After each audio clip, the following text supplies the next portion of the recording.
YCP హయాంలో సరఫరా చేసిన నాసిరకం మద్యం కారణంగా చాలా మంది అనారోగ్యం బారిన పడ్డారని ఎక్సైజ్ శాఖ మంత్రి కొల్లు రవీంద్ర ఆరోపించారు.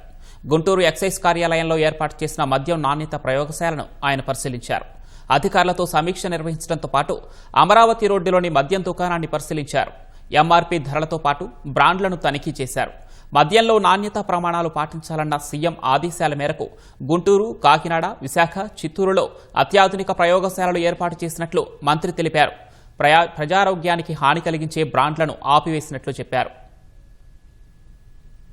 జగన్మోహన్ రెడ్డి మందు తాకి కూడా ఆ రోజున చాలా మంది అనారోగ్యం పాలయ్యారు. ఇవాళ అవన్నీ కూడా చూసిన తర్వాత ఈ ప్రభుత్వం అన్ని డిస్టరీస్ విషయం దగ్గర నుంచి ఈఎన్ఏ దగ్గర నుంచి ప్రతిదీ కూడా శాంపిల్స్ పరీక్ష చేస్తున్నాం.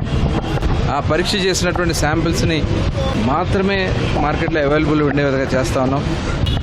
అదే కాకుండా ప్రతి బాటిల్ కూడా ఒక నమ్మకాన్ని క్రియేట్ చేసే విధంగా ఇవాళ ఏపీ ఎక్సైజ్ సురక్ష యాప్ తీసుకొచ్చాం.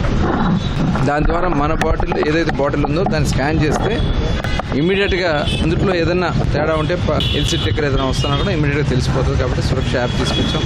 గత ప్రభుత్వంలో వాళ్ళు డిక్టేట్ చేసేవాళ్ళు ఈ బ్రాండ్స్ మాత్రం అవైలబిలిటీలో ఉండే విధంగా. దగ్గర 3,500 కోట్ల రూపాయల అతిపెద్ద దోపిడీ జగన్మోహన్ రెడ్డి ప్రభుత్వంలో జరిగిందనేది ఇవాళ కోర్టులు చెప్తా ఉన్నాయి. చాలామంది అరెస్టులు జరిగింది. ఇవాళ అలాంటి పరిస్థితి ఎక్కడా రానివ్వకుండా మొత్తం ఓఎఫ్ఎంఎస్ సిస్టమ్ పెట్టాం.